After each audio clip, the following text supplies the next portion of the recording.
Ahoy there, today on the Red Sea, lawyers. What's a law that ISN not real, that normal people insist exists? Probate attorney here. I have had many people ask me when the reading of the will is going to take place. I explain to them that only happens in movies. But one of these days I'm going to have one. And hire a mysterious blonde wearing a veil to sit in the corner quietly. Then I'll tell everyone that she inherits everything. Provided, of course, that she must adopt the descendant's cute but troublemaking 6-year-old child no one knew about. Or she can spend the night in a haunted house. Her choice. In the UK, people often claim that if an item is listed for sale in a shop then the shop legally has to sell it to you at that price. This is not true at all, as the shop does not have to sell you anything at any price. Often as a gesture of goodwill, shops will honor erroneous prices, but they are under absolutely no obligation to do so. That commercial use of a photograph means selling the photograph. Commercial use means that there is an implied endorsement. You can take and sell photos of Eric Clapton all day long. Put that same photo in an advertisement for a certain guitar without a release and you can be sued. My father, who is a lawyer. Policemen cannot lie to you. This is false. They can and they do. Edit. There's so many replies that I cannot even find some of the ones I'd like to respond to, so I want to leave a general note for those who have asked for a reference. Frazier vs. Cupp is the Supreme Court ruling that affirmed the legality of deceptive interrogation tactics in 1969. The ruling is still active. People that think it's illegal to be videotaped in a public space. Sovereign citizen stuff. I feel like enough folks have claimed to be sovereign citizens that it's become normal. But no. Generally you cannot declare yourself exempt from the laws in effect where you are. An arrest ISN not magically invalidated if the police do not read you your rights on the spot. There could be a whole thread of just misconceptions people have from watching cop TV. Miranda rights protect you from self-incrimination when being questioned by the police for a crime. It does not mean they have to Miranda you the second you get arrested. If you were not questioned then it does not apply. People also think it's illegal not to let them make a phone call after being arrested. Came here to mention the one phone call misconception. They do not have to let you call anyone as long as they give you reasonable access to a lawyer. That's why I love in The Dark Knight when the Joker says I want my phone call and the cop ignores him. Because that's exactly what they would do. Now. But here's one that bounces around legal advice every couple months. The age of majority in Mississippi is 21. So people say your parents control your life until then, and you cannot move out without permission until you are 21. The truth is that the law means they have an obligation to provide for you until you are 21. You can move out at 18 and not face any penalty or be forced to return. Although the age for Mississippi emancipation is officially 21. This only refers to emancipation from a parent's obligation to support their young adult financially. In Mississippi, individuals age 18 and older may vote, enter into legal contracts, take legal action against others, and be sued for damages. Similarly, an individual age 18 or older who moves out of his parents' home is not considered a runaway in Mississippi and is not legally required to return to the family home. In California, it's not illegal to discuss your wages with your co-workers, despite what your boss might say. Edit. I'm a lawyer in California. I assume it's the same in the other 49 states, but do not want to speculate. It's actually illegal nationally for a company to retaliate for discussing wages. They typically just make up some other bull malarkey reason to fire you instead. As a former lawyer, UK, I lost count of the amount of people that thought jaywalking was a crime. Unless it's a road that specifically states no pedestrians or a motorway, no such offense exists here. Edit. To clarify, I'm talking about it not being a crime in the UK. It may well be elsewhere. Australia, USA, Germany and others. Not quite on point. A lot of people do not understand that co-signing a loan means that you are on the hook for the loan as much as the other person. The car gets repoed and then they are shocked that their wages are getting garnished. Co-signing is not you saying you think your friend is a cool dude who is good for it. You are saying you will pay for it if they do not. And they want you on the hook because they think there is a good chance the main applicant is a deadbeat. Basically, do not co-sign malarkey for anybody. In my country some people believe they can press charges against someone. You cannot. You report a crime and the police decide if they are taking it further. It's not up to you whether charges are brought. You may want charges brought, but the police drop the case. Alternatively, you can refuse to press charges and the police can bring a case anyway. It's harder without the victim or witness cooperation, but they still can. You do have a right to civil cases, of course, but when people say press charges, they believe they can do this via the police. US prosecutor here. In my state, there actually is a mechanism to file a private criminal complaint. Very few people have heard of it, but those that have are often mentally ill and or conspiracy theorists. Our process is the person files the private criminal complaint with the prosecutor's office. The prosecutor can then either adopt the case and file formal criminal charges, or go in front of a judge with the person and convince the judge that the charges should not proceed. Technically, the judge could force the prosecutor to proceed, but I have never seen it happen. I have also only seen one private criminal complaint get adopted formally. When a private complaint is dismissed by the judge, the person usually files 5 more complaints against the prosecutor, the head prosecutor, the judge, the president judge, sometimes the governor, the president, etc. Then a substitute prosecutor has to come in to dismiss the complaints, which causes a whole new round of private complaints being filed.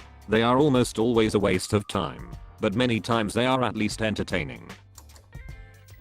This ISN not exactly what you're asking for, but I think it's valuable for people to know. You do not need to wait 24 hours to report someone as missing. I would hope not, since every cop drama I have ever watched says the first 48 hours are the most important. If someone has to wait 24 hours, they lost 24 hours of that 48. The one that is the most frustrating to me, even though it's not really a specific claim that a particular law exists, more a rule of evidence, is that's just hearsay. You have no evidence. Comes up all the time, in all kinds of contexts. Even lawyers love using it when it suits them. Nothing but hearsay and speculation. Usually, what people mean when they say that is do not believe them. Feel lying, which, fair enough, but that's not what hearsay means. Lots of evidence is just a person talking. That's what a witness is. It's why testimony exists. It's not evidence just because it's a person talking. Hearsay just means that in most cases, you cannot have person A say that person B said this in order to prove that this actually is true. Hearsay, get it? I heard B say it. It just means your witness can only talk about things they actually know about. And, extremely importantly, it also does not count as hearsay when person B is actually the person on the other side of the case. Person A is totally allowed to say person B told me yes, I will commit the crime on Tuesday if person B is the defendant who has been accused of committing the crime on Tuesday. You do not get to complain it's hearsay if you're the one who supposedly said the thing they heard.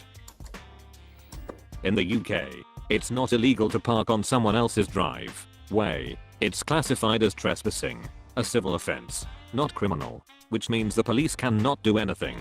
This particularly surprises people as many think that they have exclusive rights to the parking outside their house as well. You can go 10 over the speed limit. My dad thought this was true as he was new to the country and quickly found out by a speeding ticket that it was not. Edit. I'm now realizing that this may vary from state to state and county to county. For my case, South Florida generally tolerates 10 over, but is still technically illegal. This comes from the margin of error of speed radars. They have a 5-mile margin of error normally, and thus people feel it's safe to go 5 over. If you're only going 5 over and get a ticket, you should contest it and make sure to ask when the gun was last calibrated. It's a law that exists, but widely misunderstood, is the concept of entrapment. If the police put a bait vehicle in a high crime area, that is not entrapment. If the police are watching a bar known to overserve to see if there are impaired drivers at the end of the night, that is not entrapment. Entrapment only occurs when a gov agent suggests committing a crime that you were not otherwise going to commit. Negligent motorcycle driver forced me to hit him from behind with my car. I was young and naive at the time. Never been in an accident until then. Guy makes me sign a paper that says that the accident is my fault because I hit from behind and wanted compensation. I explained the situation to my dad, and he concluded that the guy was obstructing normal traffic and I had no option but to hit him from behind in the particular circumstance. The guy ended up taking us to court. Showed the judge the piece of paper that I signed. I explained that I signed it under duress, and that he explained that by law, whoever hits from behind is responsible for the accident. Judge looked him in the eye and asked him if that's true. He said yes. Then she asked him to point out which law states that. He just shut the duck up. Duck that guy. I'm no lawyer, but I do not feel like most of the villains in Scooby-Doo committed any actual crime. I do not think it's against the law to put on a mask and scare some trespassers on your own property. In the UK, that it is illegal to drink under the age of 18. You can buy alcohol with a meal at 16. Beer, wine. See idea, and you are not breaking any laws if you give your child some alcohol in the privacy of your own home and they are over the age of 5. Edit. At 16 you have to be accompanied by an adult and it is paid for by the adult. Good Samaritan laws are not nearly as broad as people think. For context, I work in emergency services. Some people believe that I was trying to help are the magic words that can get them out of any sticky situation.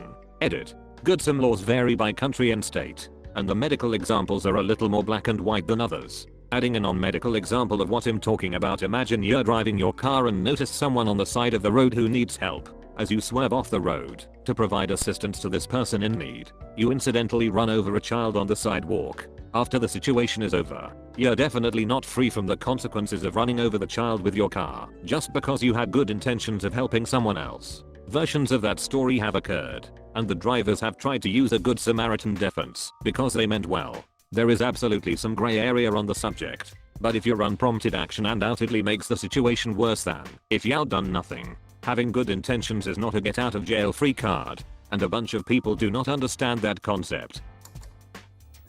No laws against driving barefoot. Saw this and immediately went to Google to disprove. But you're absolutely right.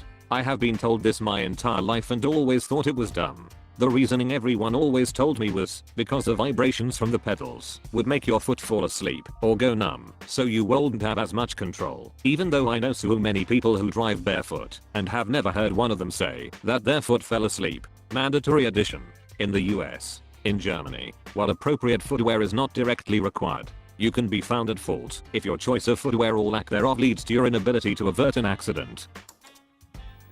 US. Ex-lawyer here.